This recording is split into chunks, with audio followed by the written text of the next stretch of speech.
Hello, Lovelies, and welcome back to Mama G Gear. It's Mama G here, and I've got a question. Do you have a problem with your top-down hats not fitting around your head? I have the solution. Make them bottom up. Anyway, I'm going to show you some of the hats. This hat, however, I know looks ridiculous because I had to stick my bangs underneath there, is in honor of Beetlejuice, Beetlejuice, Beetlejuice. So I've been making a lot of hats lately.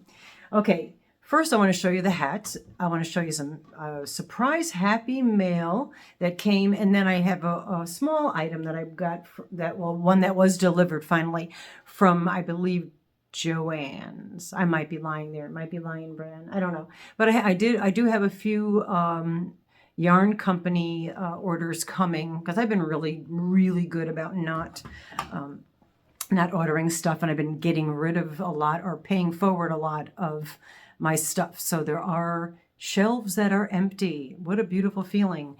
I'll do the yarn stuff first, and then I'll do the quick health update. It's awesome. And then don't let me forget, remind me about the special present that Gus brought in the house today. Okay, first of all, if you're making your hats from the top down, for me, I find, because I don't follow patterns well, that when I'm getting, from the crown and working my way down, that getting the rim or brim, trim, whatever you want to call it, to fit properly sometimes is more difficult.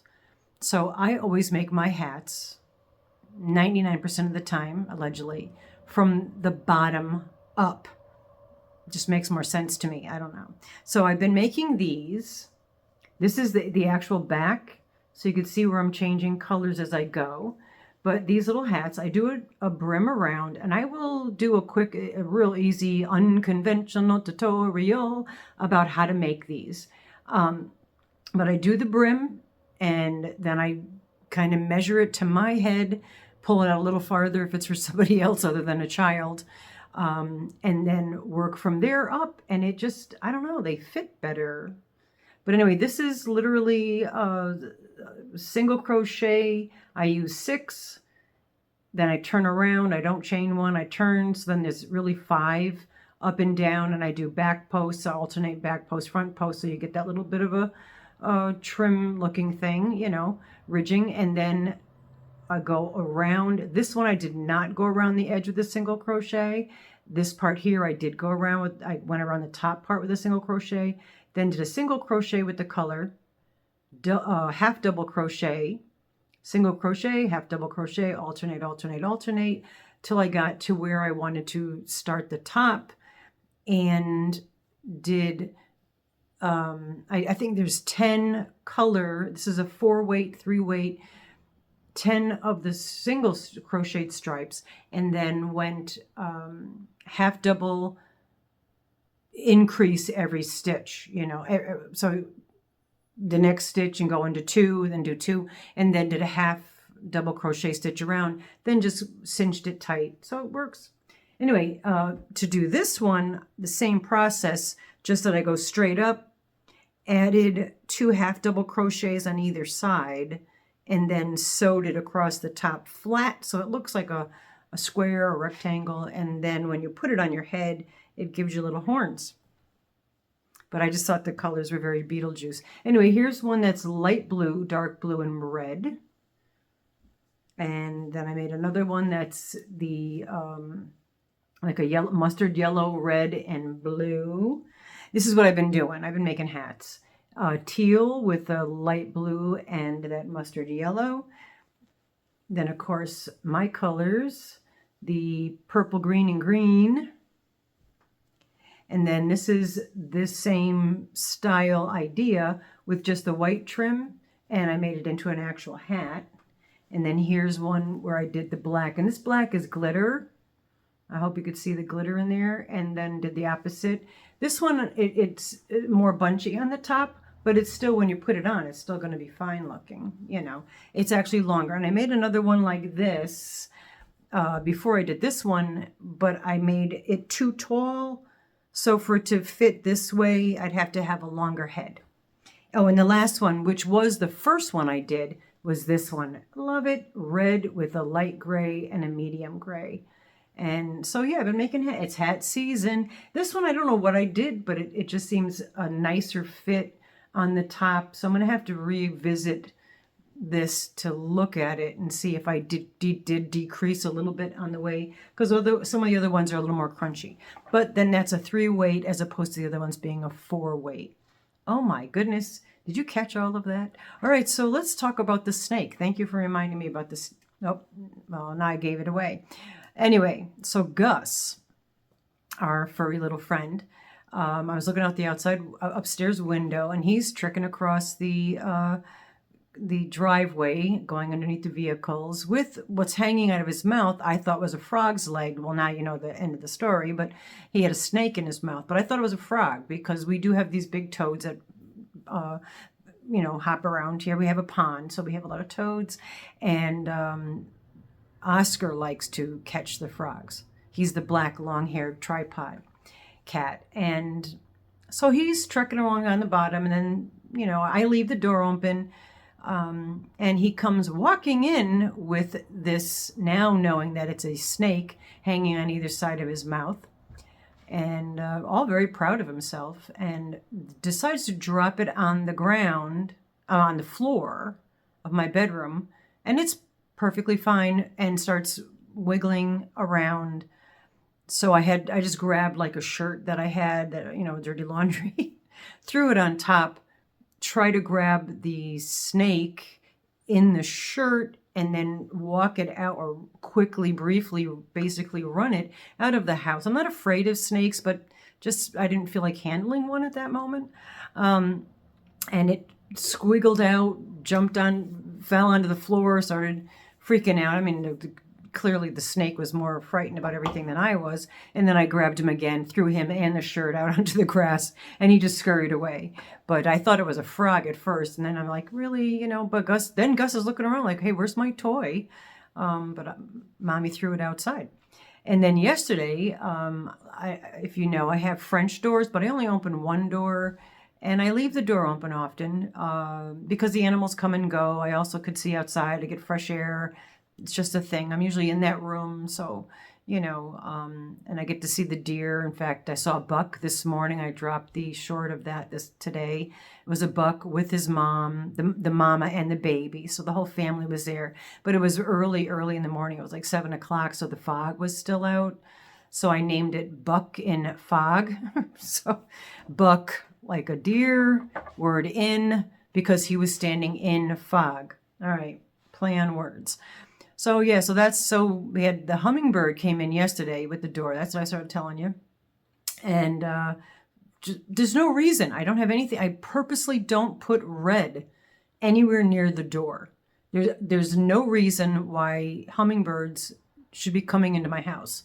I don't get it. And it flew into the curtain, and I was able to, kind of cup my hands around it, let it calm down, and gently walk it out and let it fly away. I didn't film either of these events because they happened too quickly, and, I can't be catching animals with one hand and filming with another. Not always. Well, sometimes if they hang out, I could film it, like that dragonfly, I think, stood on my hand for over an hour. Anyway, so another thing I wanted to show you, and I feel bad. I haven't been doing videos, just haven't been feeling up to it. Been very busy with the Halloween Advent. That's something I've been working on, a lot of the, things of getting that organized. So a lot of things that I've been making, I can't show you because they're surprises that are going into the Advent. Other than that, of course, I had surgery. Today is exactly 1 week, 7 days ago. I still have the band there. That either will fall out off on its own, or they'll take it off next Friday. Not this coming Friday, but I don't know, one of the Fridays. They'll take that off, and that's at a post-op appointment. And I could talk briefly about that, maybe in another video. This way, if somebody's just wanting to watch for that purpose. But it's much better, I mean, I'm already falling asleep better than I had in a long time at night, and I'm staying asleep for longer periods of time at night. So, and I'm not like lethargic like I was during the day. So already within a week, I will say that, my sleep is better. I'm less tired. I mean, I'm still tired, but I'm less tired. Not that like almost near narcolepsy type, like gonna pass out tired. That has not happened since the surgery. And it was pretty prevalent just prior to the surgery. And yeah, I mean, so that's good. I wasn't able, well, here I'm talking about the medical stuff right in the middle here, but I wasn't able to take my NSAIDs, I think they call them. It's a anti-inflammatory for the arthritis. So I wasn't able to take that a week prior to surgery. And then I wasn't able to take it 6 days after surgery. So yesterday I did take one of my meloxicam, I think is what I take. It's an anti-inflammatory because the joints were hurting, and that was to be expected. Also, the calcium imbalance. I do occasionally get jitters, shaking, numbness, tingling, that kind of a sensation. And it's just because my body's trying to figure out what's going on with the calcium and PTH, or parathyroid hormone. So these were all things that were expected. So it's nothing, and it's all fine. I mean, it's not a pleasant feeling for me personally, because it is reminiscent of how my body feels oftentimes prior to a panic attack. So when I get any symptom or any sensation that is mentally associated with a panic attack, if that happens, even if it's not to do with having a panic attack, it often will trigger one. That makes sense? Yeah, if you've experienced it, you know what I'm talking about. All right, so other than that, it's healing. It hurts a little bit, but I'm able to sleep on my stomach, turning my neck certain ways, yada, yada. Of course, the muscles are still a little bit sore. And I think, and I mean, I have the shirt, but where the scar is, I think it's going to be pretty good with just a plain t-shirt, as long as I don't cut them off like Rusty does. All right, enough about that. And then I don't have to say that later in the film. Maybe I'll do another video just to be more detailed about stuff for anybody that's watching just for that purpose. All right. My friend, I have a very dear friend who lives near me here in this part of the country. Her name is Jane, and I don't see her nearly as often as I would love to, but, we both have our lives. She breeds, she has dogs. She's a dog breeder and a lot of animals. She's a real animal lover.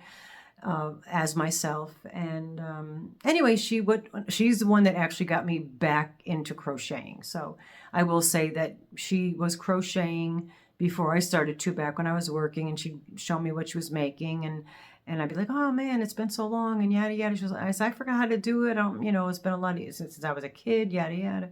So I will say that Jane is the reason that I actually started to crochet again.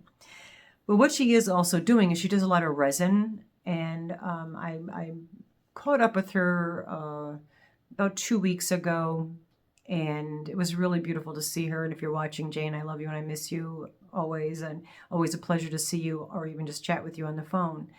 But she's doing these resin things, and so she was showing me all these gorgeous resin items that she makes. But she made me a purple frog. But she says, oh, but he's got this imperfection. I said, well, that's perfect. So she made me a purple frog with green eyes. I mean, come on, hello. That's got my name on it, legitimately. But I wanted to share that with you. I thought that was so cool. She's been making bowls and cats, and I might be commissioning her to make some cats. Just saying, allegedly. All right. The happy mail that I received is from Mary Wench. We called her Mary Bench because, I don't know, because we do that. I haven't opened it. I have no idea what it is. I will get to that. But right before, I wanted to show the one item that came, and it's from This is from Joann's. I think I did say Joann's. I ripped this off. I know it's not yarn, and I know what it is. I just haven't looked at it yet. So, well, it's smaller than I had hoped or I expected, but it's the Big Twist project bag. I mean, I a lot of times use plastic bags, but it was a beautiful deep purple. I like that, and it had all these little pockets in here, but see how nice and fat these are? An ergonomic hook will fit really nicely in there. So I'm thinking that was you know, a selling feature to me. And I don't remember what I paid for it. I believe it was on sale. It's got a nice little short handle. I'm not going to pull all the stuff off, but there's a zipper in there. Well, this kind of shows you. And I guess the front part undoes. Does that make sense? You can undo the front and put your little doodads. But see, I could see that there's crochet hooks in there. So you could put some in there. But I thought this was a nice, little bit smaller bag. If I'm just maybe got like, you could probably put 3 Super Savers in there, you know, and pull them out from the top. So yeah, so I grabbed that. And I also have some yarn coming from them. I have some yarn. I have a few company. I can't remember now who I ordered from. Still waiting for Aberdeen's. Not happy about that. As you guys have probably tired of me making that statement. But yeah, really, really, really disappointed. Really disappointed. And love the company, but I may have to make that decision not to buy from them. Anyway, so this is from Mary. Thank you very much, Mary. Mary Bench. And I just want to be very careful. I made sure I shook it so that when I'm just cutting the top off, that I don't cut. Was it Jude, not Jade's, Jim? A lot of J's there. He did that when he was opening up. There was a bag that had a bunch of hanks of yarn in there, but they were squished in there, squished pretty tight. And he opened it up and he unfortunately cut one of them. He felt very badly. So you just tie it. Not the end of the world. Oh my gosh, what is she? It's coming out. She has it in a plastic bag. What is this? Super excited. Alrighty. And a little note. Let's see here. Oh, cool. Okay, I know that she wouldn't mind that I read this to you, so, because it's kind of rude to stop and do this and not read it to you. But anyway, dearest Mama G, hope this happy mail finds you well and healing from your recent surgery. Healing vibes are soaring your way. And thank you for all of you who've sent them, because you really, there is a power in positive energy. There is a power. They say power in numbers. That's true. Okay, I call this market bag the Woodstock Memories Market Bag. Oh my gosh. Yeah, remember what I have a friend that lives in Saugerties, which is right near Woodstock, New York. Beautiful, beautiful area. Lovely little shops there. Oh my gosh, I would live there. And I wished I was old enough to. I was too young, and plus I was in California at the time when Woodstock took place. But anyway, it is not my design, but I loved the pattern. And it totally screams your name every time I look at it. Yeah, she did say that she had this and it just made her think of me all the time. Sorry for the typed note. Oh, I prefer the typed note. Sorry for the typed note, but if I had written this, you never would have been able to read it. If you open this on video, please feel free to drop my name. Well, good thing that we read that before I did that. I dropped her name before I did even ask. But I figure if you guys, you're sending happy mail, unless you tell me, hey, I have sent things to people that had channels that I've said, look, I'm sending you something. This is just me to you. You don't have to do, unless you want to do a video for content, but you don't have to. This is just me to you, so usually give a heads up on that. All right. Love you, dear. Mama Bench, a.k.a. Mama Wrench, Marianne.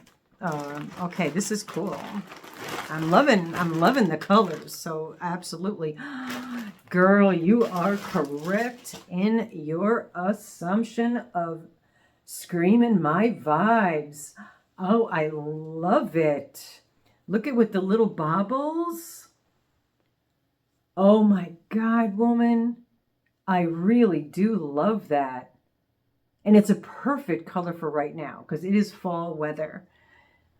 Yeah, I totally can sling this over my shoulder, over the shoulder, Woodstock bag holder.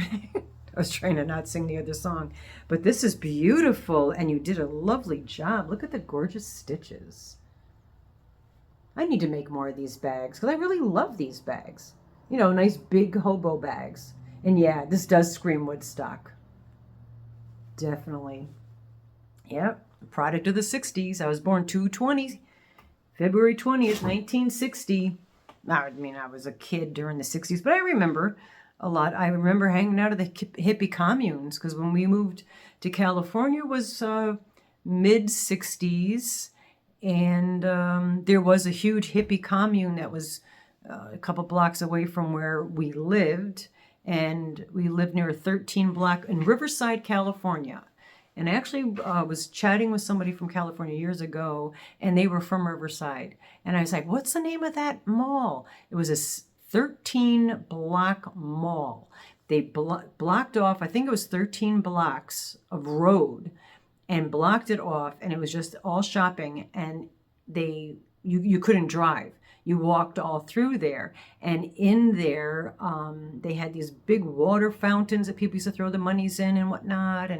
And I had at the time an older brother who was a couple years older than I was, and our neighbor friends were the same age, Zach and Tara. Wow, how did I remember that? I can't remember what I did 5 minutes ago. All right, so Zach and Tara lived next to us, and they were our ages, my brother and I's age. And so we used to often, you know, back in the 60s, you wandered around until the streetlights came on, and then you sauntered home. And we used to go into the water fountains and steal them coins. And I remember one time the police chasing us, and we were soaking wet, and all four of us ran into the public library. I believe we got onto the elevator or ran up the stairs. But anyway, we hid on the second floor in the library behind, you know, all the stuff. But anyway. Yeah, so I was a criminal at heart, even back at the age of 5, 6 years old. So I had to be like maybe 6 years old. Yeah, like you think about that. 13 blocks of just a city mall of people. And I was 6. My brother was 2 years older than I was. So 6, 7, 8. He was like 8. So maybe 6, 7. I was either 6 or 7. He was either 8 or 9, you know, years old. And we would be, and my parents were incredibly good parents, you know. They weren't like, oh, just get the heck out of the house kind of parents. And yet we wandered and walked. And there was an area, and if any of you are from California, you probably know what I'm talking about. There's this, we lived at the base, because we lived in a couple places. We lived in this place I'm talking about right now was a rent that we rented until my dad bought the house that we moved into. And I have vague memories, and I have no one to talk to about this and ask questions because everybody's already passed. But I remember that there was a mountain, a big hill mountain that we used to go, and there was a park up there. And there was that big figure of the big white figurine that the guy has his hands out. I think it's of Jesus. I'm sorry. I'm not sure. And I remember that being on a big hill, but I don't know if it's on this particular hill. But this park that I'm referring to, that was up on the top. We used to go and collect bottles and newspapers, because at that point you get money for those. So that's what we used to do to get, when we weren't stealing money out of the water fountains. We were collecting or stealing people's bottles and newspapers and turning those in and getting money for candy and so forth, sodas and whatnot. But that park that's on this hill, I watched an episode of Haunted Places, and they talked about this park. And apparently this park has allegedly these weird spirits that throw rocks and whatnot at people that are walking through there. I don't know. It's in Riverside, California. If you're familiar with it, let me know. If you know what I'm talking about. I have no idea what I'm talking about. If you know what I'm talking about, please let me know what I'm talking about. Anyway, love you guys. I know I'm a little long-winded today, but I haven't really been doing much talking. You know, I'm a little more texting lately than I've been because of the throat. But I haven't done a video in quite a while, so this one's a little longer than normal. I do miss doing the videos. I hope now that I've done one, I'll get back into the swing of it and do more. And yeah, so I hope you like my Beetlejuice hat. I thought it was kind of cute. I know I don't look adorable in it, but I don't really care. If you've seen the other videos of me, you know. I mean, I try to be presentable to you guys. I did put eyebrows on. I do have eyebrows. It's just that my hair is so white that you don't see them. And I don't have a lot of hair, so there's not much of it. So I just kind of go over what's there with a little bit of brown pencil, which some of us do that. What the heck? Just to be a little more presentable to you guys. Anyway, I love you guys. Be well. Yeah, I'm pushing 30 minutes on this. Sorry, Dory, I'm looking at the timer. Love you guys so much. Thanks again for all the well wishes, and really does, you know, it really does make a difference, you know, knowing that people care. It really does. And I truly, sincerely felt the love, and I did, and I know I mentioned it on a live, and I do believe I mentioned it on another video. I really did bring all of your love with me, you know, and I know that other people that are having trying times or having certain circumstances that are maybe frightening or dangerous or unsure of what's happening, that our good vibes and thoughts and prayers, they really do help. They really do help. And whether you want to call it a prayer or positive energy, vibes, whatever you want to, good luck, whatever it is, whatever word you want to use, it's all the same. It's just you're sending energy and to whoever needs it. You don't have to always point out who the people are. I believe so anyway. You can just say, I always say, just please, you know, send it to whoever needs it, you know, to whomever needs it. Let's talk proper English. Anyway, enough babbling. I'm going to go and take this silly hat off and go find something to do. Probably crochet another hat. My gosh, how many hats am I going to crochet? I love hats. Well, at least I'm not crocheting a multitude of sweaters. So I took a break from the sweaters because it is hat weather. So I'm very excited about our area here that we get to wear hats and scarves and mittens and booties and all the nine. So that's one good thing about our area, not the snow. And Mary, thank you. I absolutely adore the hobo bag, I'll call it, the Woodstock bag. It's great. And thank you so much for thinking of me about that. And I will use it and love it very much. Thank you guys. Talk to you later. Bye-bye for now. Oh, that hurt a little bit.